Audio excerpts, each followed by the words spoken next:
उनको देखते हैं बेटा। एक और क्वेश्चन एग्जाम से ही है, नीट 2020 से है ये, एंड आप इसको देखिए क्वेश्चन को। If 298 Kelvin, if at 298 Kelvin, if at 298 Kelvin the bond energies of CH bond, the bond energies of CH bond यहाँ पे ऐसे दिया गया है, bond energies of CH bond and bond energies of CC bond, CC bond, bond energy, bond enthalpy of C double bond C bond, bond enthalpy of C, bond enthalpy of HH bond are given here। यहाँ पे ये दिया गया है for 414 347 615 and this is 435। For the given reaction, calculate delta H naught reaction, calculate delta H naught reaction। Reaction क्या दी गई है? Reaction दी गई है बेटा CH2 प्लस H2 CH3 ये रिएक्शन दी गई है, और इस रिएक्शन के लिए 298 केल्विन पर, वो तो पहले ही बता दिया था 298 केल्विन। अब इसके बाद ऑप्शन में दिया हुआ है, पहला ऑप्शन दिया हुआ है 250 plus 250, second option is minus 250, third option is plus 125 and fourth option is minus 125। Everything in kilo joule, ये सब के सब किलो जूल में है। कैलकुलेट करिए बेटा इसे, इस क्वेश्चन को आप सॉल्व करिए।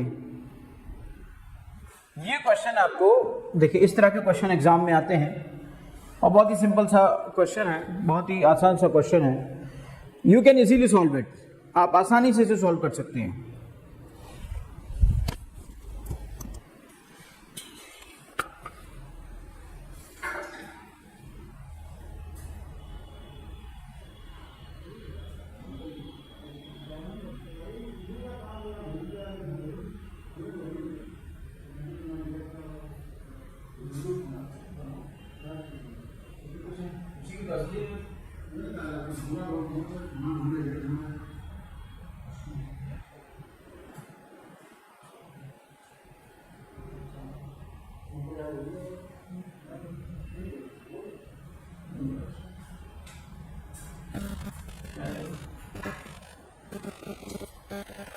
क्वेश्चन को देखो आपने, चलिए क्वेश्चन को देखते हैं, इस क्वेश्चन में क्या हो सकता है और कैसे हो सकता है। At 298 Kelvin, bond enthalpy of CH bond, CC bond and C double bond C bond and HH bond is 435. Calculate delta H naught reaction CH2, H2, CH3, CH3. So now let's elaborate it. जैसे मान लीजिए ये आपका CH है, ये आपका H है, इसके बाद ये this is your HH bond. हाँ, सबको आप बॉन्ड के साथ लिख दो तो इजी हो जाएगा आपके लिए। Then come to this C and C, ये आपका H हो गया, ये आपका H हो गया, ये आपका H हो गया।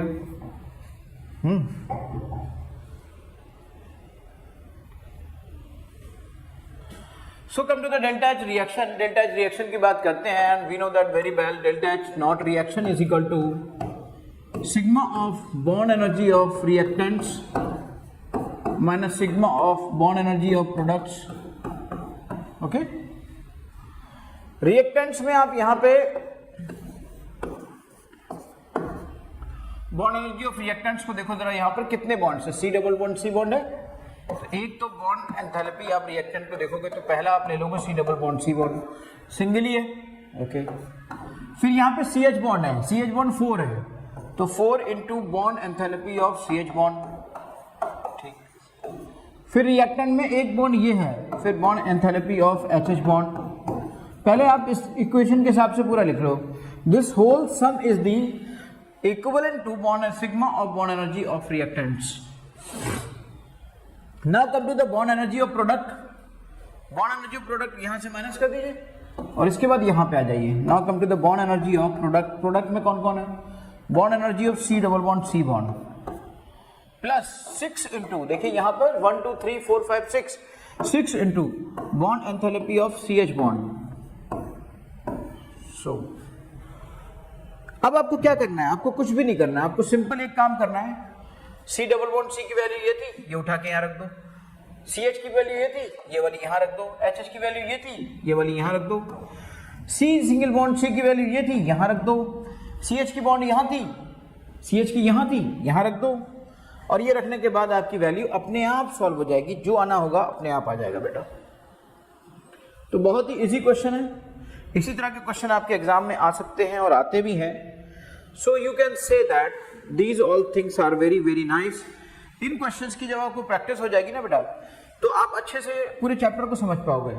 मैंने फिर कहा कि बिना क्वेश्चन के अगर मैं थ्योरी को कंप्लीट कर दूं तो उसका कोई मतलब नहीं है। Okay, let's do some more questions on this particular thermochemistry, क्योंकि इसके बाद हम लोग बात करेंगे एंट्रोपी की, इसके बाद हम लोग बात करेंगे फ्री एनर्जी की।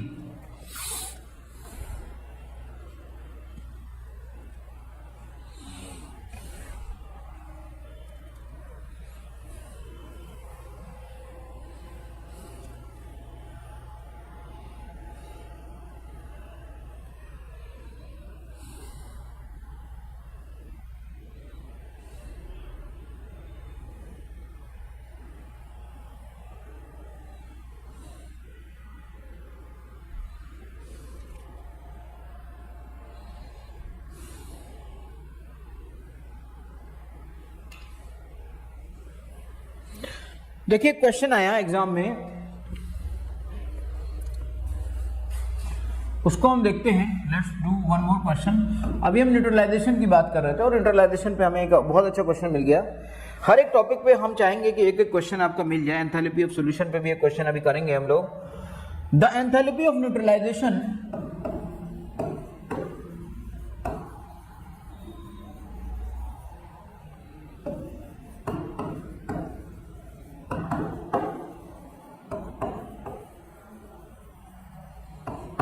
the enthalpy of neutralization of HCl by NaOH is 55.9 kilojoule per mole. If the enthalpy of neutralization of HCl, if the enthalpy of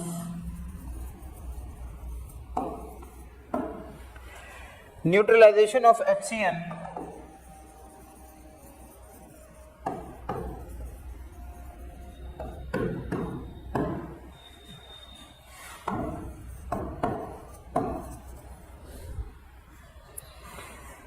by NaOH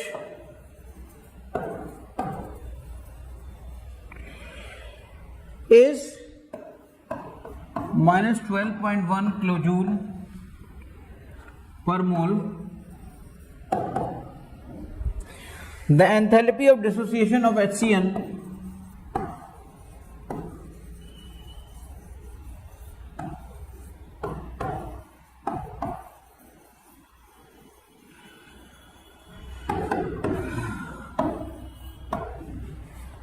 the enthalpy of dissociation of HCl is, first option is there 43.8 kilojoule,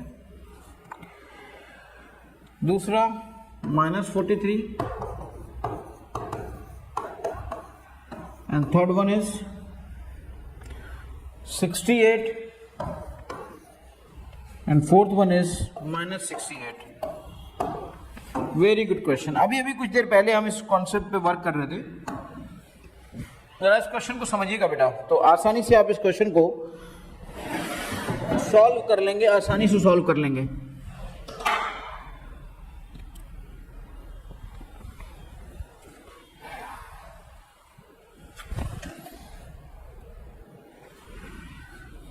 now you can easily solve it, आप इसको आसानी से solve कर लेंगे।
अभी थोड़ी देर पहले आपने देखा था बेटा कि enthalpy of neutralization of HCl by NaOH is minus 55.9 kilojoule per mole if the enthalpy of neutralization of HCl by NaOH is minus 12.1 kilojoule per मोल। आप मुझे बताइए, जो पहला कॉन्सेप्ट था, देखिए स्ट्रॉन्ग एसिड है, स्ट्रॉन्ग बेस है, तो जो स्ट्रॉन्ग एसिड स्ट्रॉन्ग बेस से निकल कर आता है वो स्टैंडर्ड वैल्यू होती है बेटा। तो ये जो वैल्यू है ये minus 55.9 ये स्टैंडर्ड वैल्यू है। आपको याद होगा मैंने बोला था, और जो नॉर्मल न्यूट्रलाइजेशन से निकल के आता है, जो जैसे ये रिएक्शन के बाद न्यूट्रलाइजेशन से निकल के आया वो minus 12.1, ये आपकी उसकी वैल्यू है।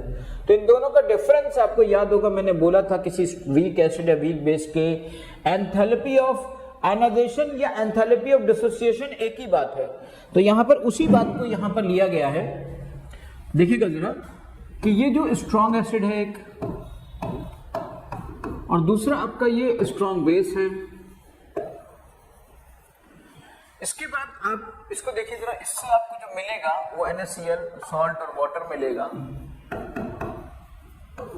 तो यहां से जो निकल के आएगा वो स्टैंडर्ड वैल्यू जो आएगी, standard strong acid strong base से स्टैंडर्ड निकल के आता है, दैट इज 55.9 किलोजूल पर मोल, है ना।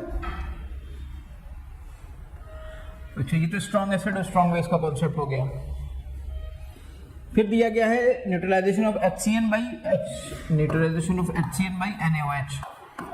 HCN बाई NaOH का न्यूट्रलाइजेशन देखो तो बेटा ये क्या है, ये तो वीक एसिड है ना, और ये क्या है, ये स्ट्रॉन्ग बेस है। तो वीक एसिड और स्ट्रॉन्ग बेस का जो यहाँ पर मिला आपको, वो क्या मिला, एक सॉल्ट मिला, साथ में आपको वाटर मिला। ये वीक एसिड और स्ट्रॉन्ग बेस का बेस मिला, साथ में आपको ये मिला।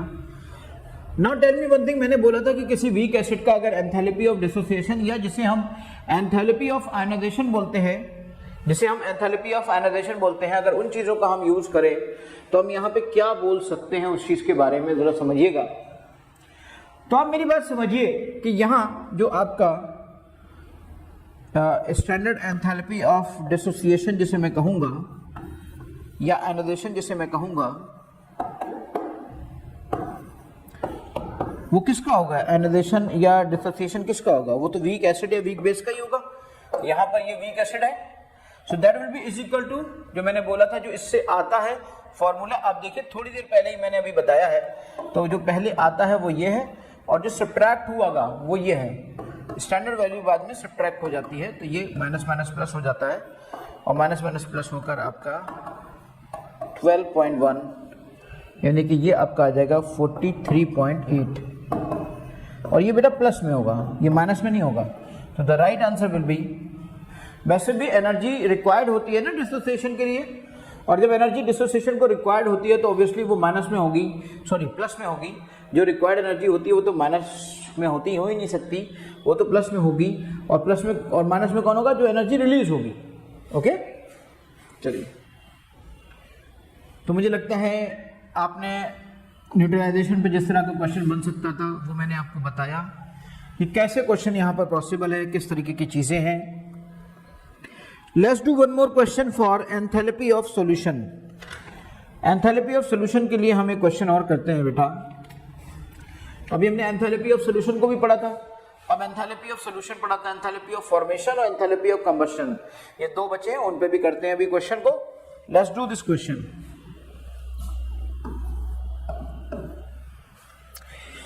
The lattice energy of NaCl, lattice energy of NaCl is equal to -780 kilojoule per mole. The enthalpy of hydration of Na plus and Cl minus ions are the enthalpy of hydration of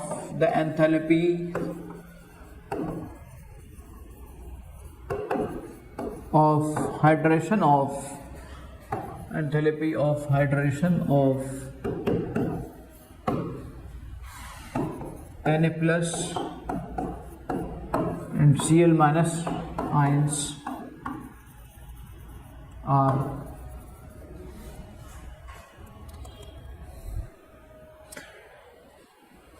-406 kilojoule per mole and -364 kilojoule per mole respectively. The enthalpy of solution of NaCl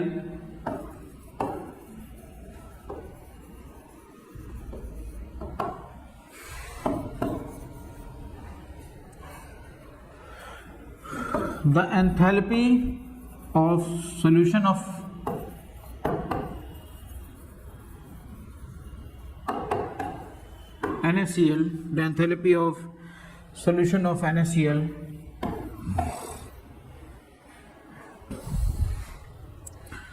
solid in water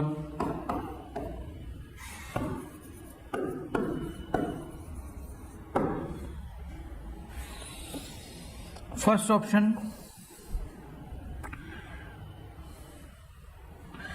738 kilojoule per मोल, दूसरा option 10 kilojoule per मोल, तीसरा option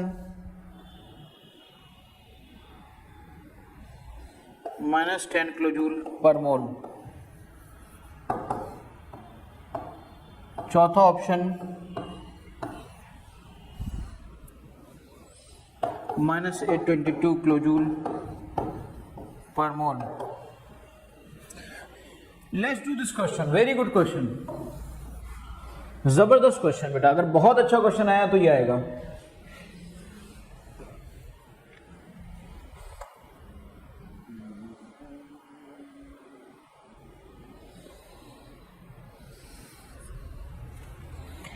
चलिए बनाइए जरा इसको, कोशिश करिए इसको लिखने की, बनाने की कोशिश करिए, तब समझने की क्या क्या हो सकता है इसमें, जरा समझिए।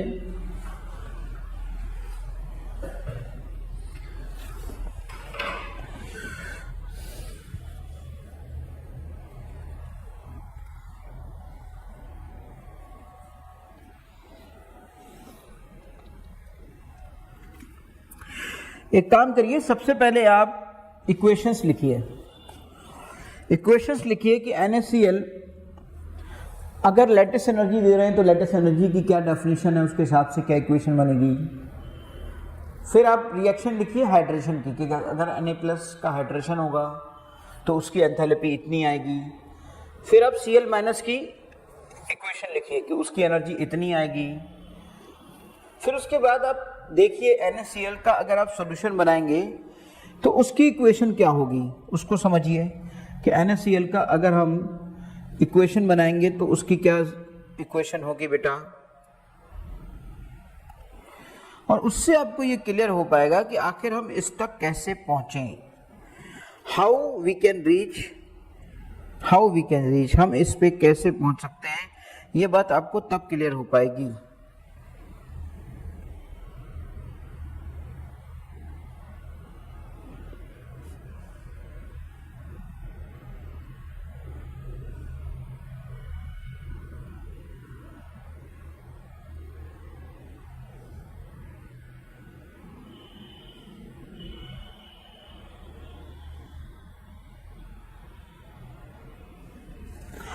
और इसी जगह पे हमें फॉलो करना पड़ेगा हेस्ट लॉ, कि हेस्ट लॉ किस तरीके से यहाँ पर अप्लाई हो सकता है और क्या हो सकता है। It's a very good question बेटा, पढ़ने की समझने की कोशिश करिएगा। NaCl 780 kilojoule per mole, enthalpies of hydration of Na+ and Cl- ions are 406 and 364 kilojule per mole respectively. The enthalpy of solution of NaCl in water. सबसे पहले एक एक करके हम समझते हैं कि हमारी रिक्वायर्ड कंडीशन क्या है और हमें गिवन क्या क्या इक्वेशंस हैं, इनको समझते हैं हम कि गिवन हमें क्या क्या है और रिक्वायर्ड क्या क्या है, और रिक्वायर्ड हमें जो गिवन है उससे कैसे मिल सकती है। देखिए सबसे पहले रिक्वायर्ड लिखते हैं कि व्हाट वी आर रिक्वायर्ड।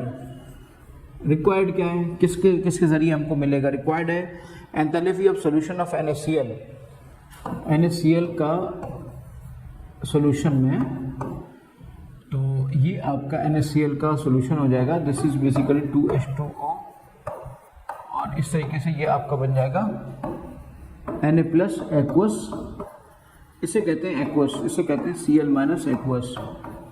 ये बेसिकली आपकी रिक्वायर्ड इक्वेशन है बेटा, ये रिक्वायर्ड इक्वेशन है।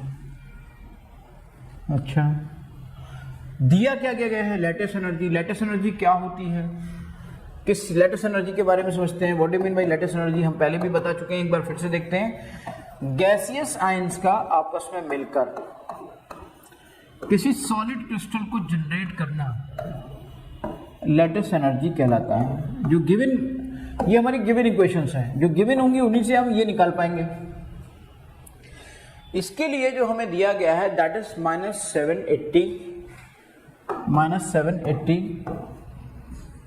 किलो जूल पर मोल, वो तो है ही सब में।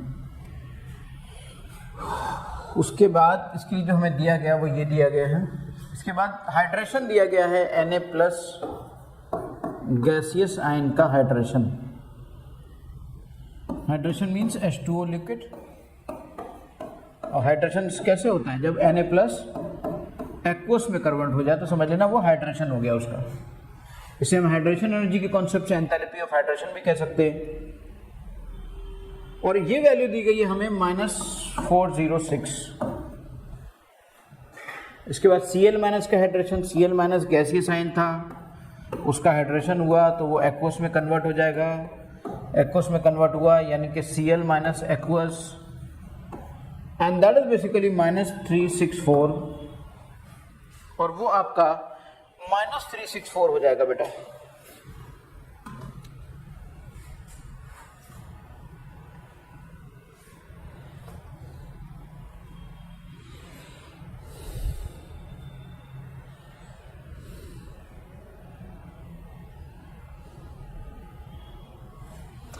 वो आपका -364 हो जाएगा, ठीक।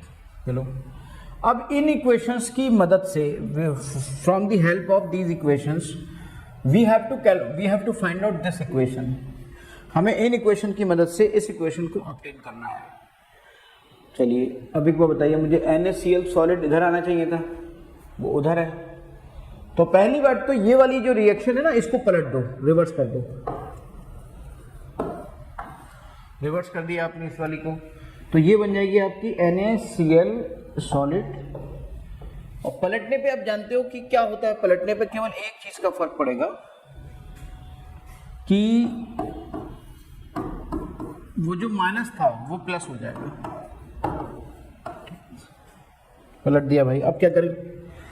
पलटने के बाद ये देखो कि अब क्या फायदा हो रहा है। NaCl इधर आ गया, Na+ गैस ये आ गया, ये आ गया, ओके। और चेंज इसकी वैल्यू ये हो गई 780। अब पलटने से फायदा क्या हो रहा है, ये कैसे मिलेगा हमें। NaCl इधर आ गया, ठीक। हमें एक बात साफ साफ दिखाई दे रही है कि अगर हम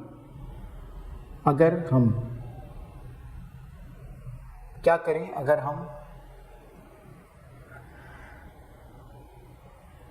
हम इन तीनों को ऐड कर दें, लाइक ये वाला तो रिवर्स हो गया, अब इसके बाद हम ऐड कर देते हैं इन तीनों को। When we are adding these all things, add 1 2 3, इसको ऐड कर दें। ये आपका 1 हो गया, ये आपका 2 हो गया, ये आपका थर्ड वाला हो गया, इसको हम ऐड कर दें। तो ऐड करने पर ये जो Na+ है, देखो जो सेम चीज़ें होती हैं अपोजिट साइड कट जाती हैं। Cl- gas opposite side cut गया, तो ये ऐड करने पे क्या बना, ये ऐड करने पे बना NaCl सॉलिड प्लस 2H2O, यही तो हमें रिक्वायर्ड था। NaCl solid plus 2H2O liquid आ गया, और यहाँ बचा क्या क्या, बचा Na प्लस और एक्वस, और बचा Cl माइनस एक्वस। ये तो बड़ी अच्छी बात हो गई, ये तो बहुत ही अच्छी बात हो गई, ये बहुत ही अच्छी बात हो गई। देखिए यहाँ पर बहुत अच्छी बात हो गई कि भाई वही रिएक्शन मिल गई, तीनों को ऐड करने पर वही रिएक्शन मिल गई। इसका मतलब क्या हुआ, इसका मतलब ये हुआ कि अगर इन तीनों को हम ऐड कर रहे हैं तो इनकी एनर्जीज को भी ऐड कर लेंगे। 780, 300, इनकी एनर्जीज को भी हम ऐड कर लेंगे।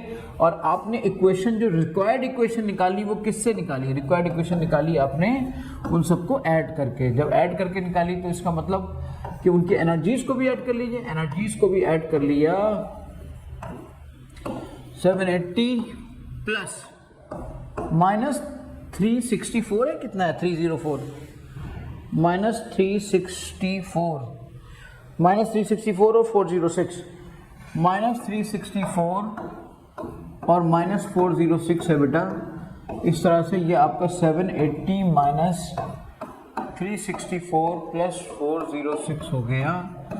इट बिकम्स 780 माइनस 7 हो गया, and this is 770, it becomes plus 110 kilo joule per mole. ये आपका आंसर आ गया। ये ऑप्शन देख लीजिए आप कि कोई ऑप्शन है, 100% आपको ऑप्शन मिला होगा। बहुत ही अच्छा क्वेश्चन। तो हमने अभी तक क्या किया, अभी तक हमने बॉन्ड एंथैल्पी पे क्वेश्चन कर लिए, अभी तक हमने एंथैल्पी ऑफ न्यूट्रलाइजेशन पे क्वेश्चन कर लिया, फिर हमने एंथैल्पी ऑफ सॉल्यूशन पे भी क्वेश्चन कर लिया।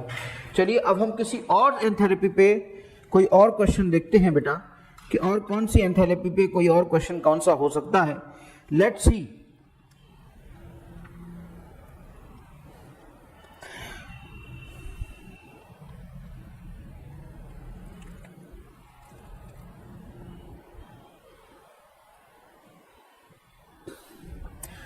एक क्वेश्चन है हमारे पास जो कि एंथैल्पी ऑफ कंबस्शन और एंथैल्पी ऑफ फॉर्मेशन पर है।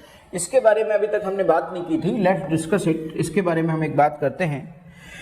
दिया गया है the enthalpies of combustion of carbon and carbon monoxide are the enthalpies of combustion of carbon and carbon monoxide are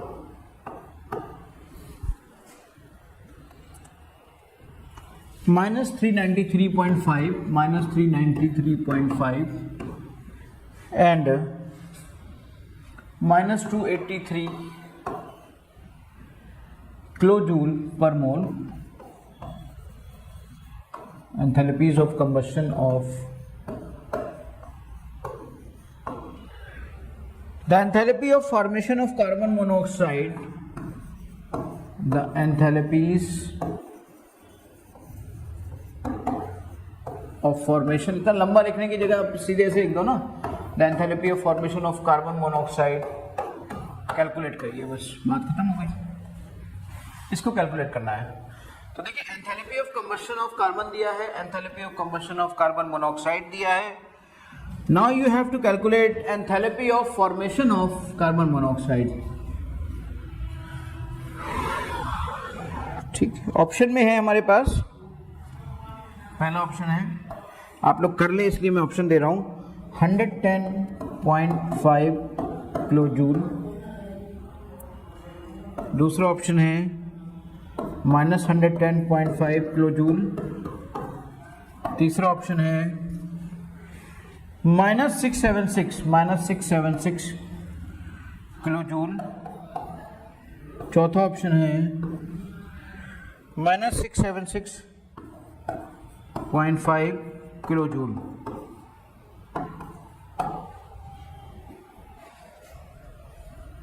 ठीक है,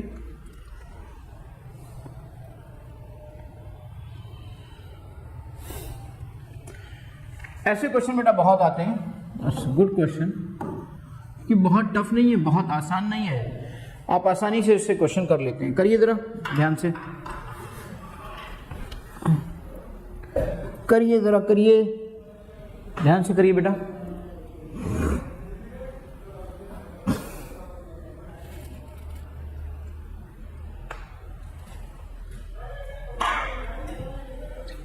कंबस्शन ऑफ सी, यानी कि सी का आप इक्वेशन निकाल लीजिए।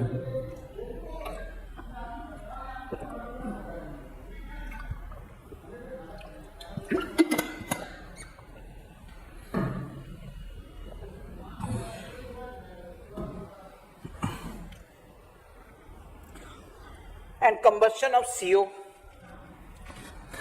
कंबस्शन ऑफ इक्वेशन लिख लीजिए सारी, इसकी भी इक्वेशन लिख लीजिए, उसकी भी इक्वेशन लिख लीजिए। कार्बन के कंबस्शन की equation C+O2 CO2, carbon monoxide के कंबस्शन की इक्वेशन CO+½ O2 CO2,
हाँ जी बेटा, बहुत ही इजी क्वेश्चन, मुझे लगता है कर चुके होंगे अभी तक। चलिए एक बार फिर से समझते हैं। Combustion of C+O2, combustion of CO2, ये आपका CO2 आ गया, and that is basically -393.5। Delta H combustion of CO का कंबस्शन की वैल्यू दी गई है CO, तो इसमें तो कंबस्शन में हाफ ही लगेगा क्योंकि ये तो ऑलरेडी पहले से इसमें मौजूद है CO, तो ये हो गया दैट इज बेसिकली -283। अच्छा, delta H formation of CO, ये इक्वेशंस आपकी गिवन है बेटा, तो गिवन इक्वेशंस लिख लो, फिर रिक्वायर्ड देखो, रिक्वायर्ड जो क्वेश्चन में पूछ रहा है that is basically asked question और required enthalpy of formation of CO, formation of CO, C+½ CO होगा ये, यानी ये इक्वेशन हमें रिक्वायर्ड है कि इन दोनों इक्वेशन से हमें किसी तरह से इस इक्वेशन को लाना है बेटा। अच्छा, ये पहली इक्वेशन है, ये दूसरी इक्वेशन है, जो दिमाग लगाओ, बहुत ही इजी है। हमें तो लग रहा है एक काम कर लो, सेकेंड इक्वेशन को रिवर्ट करके पहले वाले में ऐड कर लो, 2 नंबर की इक्वेशन को रिवर्स कर लीजिए प्लस 1 नंबर की इक्वेशन और दूसरे 1 नंबर की इक्वेशन को ऐड कर लीजिए। देखिए जब आप दूसरे नंबर की इक्वेशन को रिवर्ट करोगे तो ये बन जाएगी CO2 CO+½ O2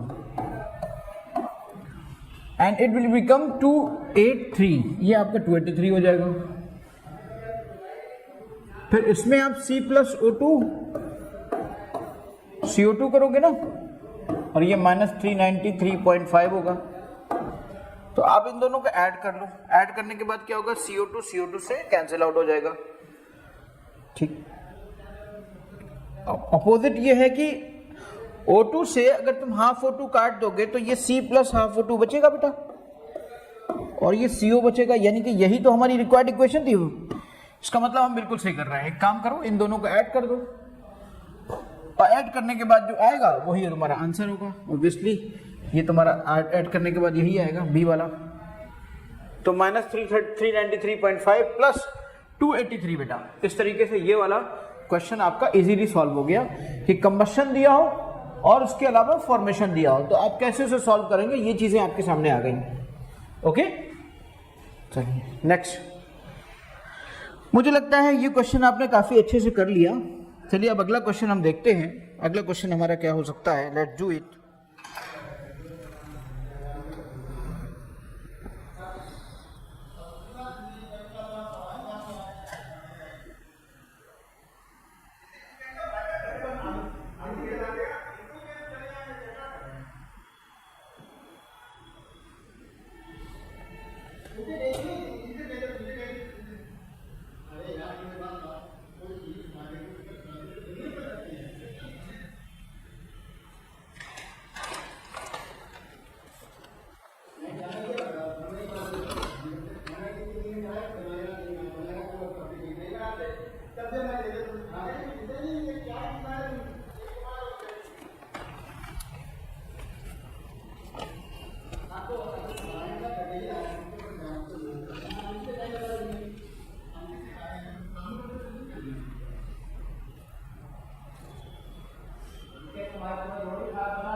ठीक है बेटा, चलिए इसके बाद हम लोग एक क्वेश्चन और देख लें। एक क्वेश्चन देखने के बाद हम आगे बढ़ेंगे।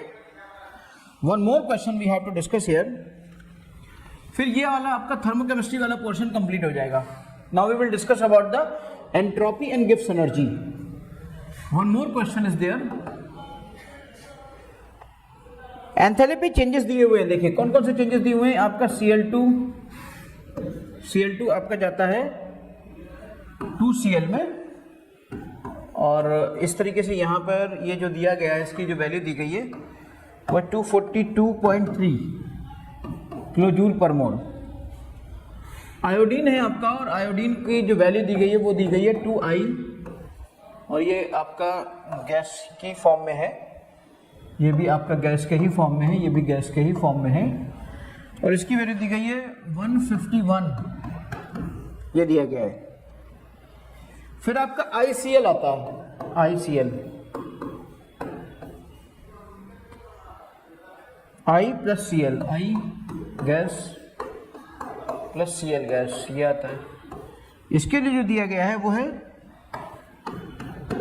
2115.3। फिर आपका I2 सॉलिड, I2 आपका गैस के फॉर्म में आता है 62.76, उसके लिए है 62.76।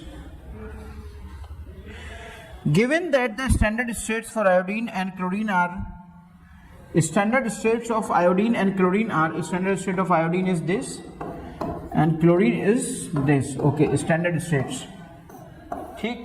Given that the standard states of chlorine and iodine are the standard enthalpy of formation, so standard enthalpy of formation of ICl gas, ये बेटा पूछा गया है। This standard enthalpy of formation ICl का पूछा गया है।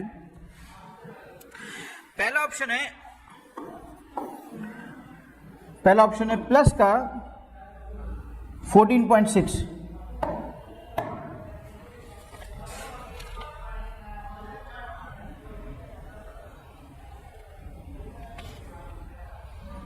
-14.6। दूसरा ऑप्शन है -16.8। तीसरा ऑप्शन है +16.8। चौथा ऑप्शन है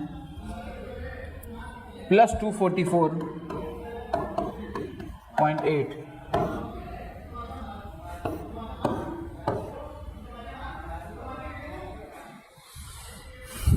चलिए कैलकुलेट करिए इसे, इस क्वेश्चन को सॉल्व करिए, ये एक अच्छा क्वेश्चन है बेटा।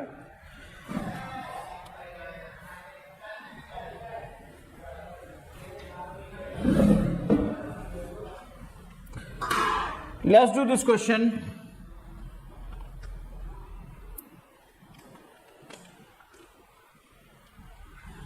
अरे हम तो इसको एक बहुत ही आसान तरीका आपको दे दे रहे हैं, आप खुद कर लोगे। देखो ये क्या आईसीएल है ना, आईसीएल रिक्वायर्ड आपकी इक्वेशन है आईसीएल। अब फॉर्मेशन में क्या होता है, वो अपनी नेचुरल स्टेट जिसकी जिसकी जो होती है उसी से वो बनता है। इसे हाफ कर लो, इसे हाफ कर लो। अब ये वाली इक्वेशन तुम्हें यहां से कैलकुलेट करके निकालना है। अब करो, आसानी से कर लोगे। किस तरीके से ये सब तुम फॉलो करोगे, ये सब जो जोड़ा जाता है, जो सब्ट्रैक्ट किया जाता है, ये सब किसकी मदद से होता है? ये सब के सब होता है बेटा हेस लॉ की, हेस लॉ का यूज करके होता है ये सब। चलिए क्वेश्चन करिए बेटा, मुझे लगता है आसानी से आप कर लोगे।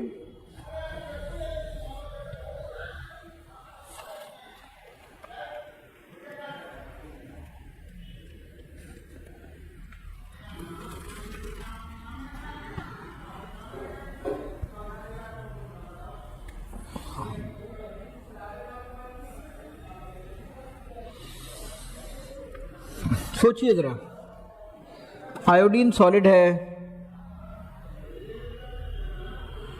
दूसरी इक्वेशन में ये आयोडीन सॉलिड नहीं, सॉलिड आयोडीन सॉलिड दिया है, हाँ दूसरी इक्वेशन में ये दिया है, तीसरी इक्वेशन में ये दिया है। ओके,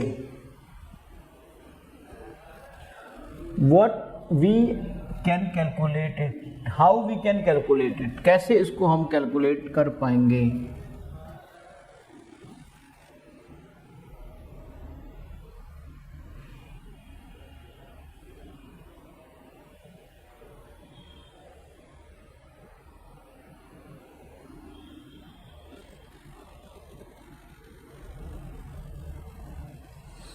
ये है इक्वेशन नंबर 1 और ये है इक्वेशन नंबर, ये इक्वेशन नंबर 1, ये इक्वेशन नंबर 2, ये इक्वेशन नंबर 3, ये इक्वेशन नंबर 4। इन 4 इक्वेशंस का यूज करके हमें ये निकालना है।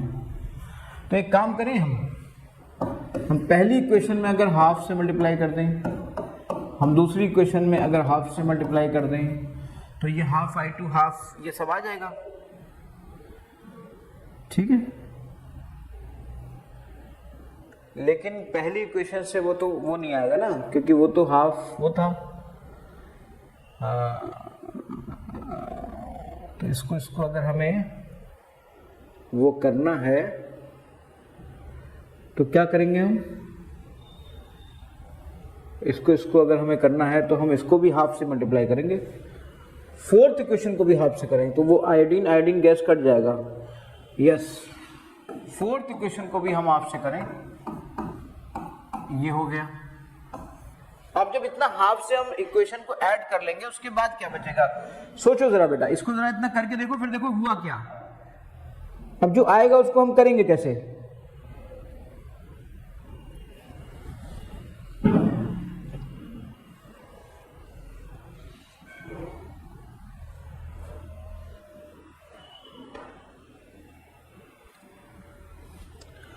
और थर्ड इक्वेशन को एक काम करो ना, चलो एक काम करते हैं, पहले इन सबको कर लेते हैं, जोड़ लेते हैं, ऐड कर लेते हैं पहले तो हाफ ऑफ करके। तो आया क्या? एक काम करो और थर्ड इक्वेशन को सब्ट्रैक्ट कर दो। अब देखो क्या हुआ। चलो पहले इन तीनों को सबको जोड़ लेते हैं, इसको छोड़ दो, अभी इसको ऐसे यहाँ पे बॉक्स में बंद कर दो, इसको छोड़ दो, इसको मत छुओ। अब इन सबको ऐड कर रहे हैं, ठीक, तो ये ऐड करेंगे, ये इससे कट हो जाएगा।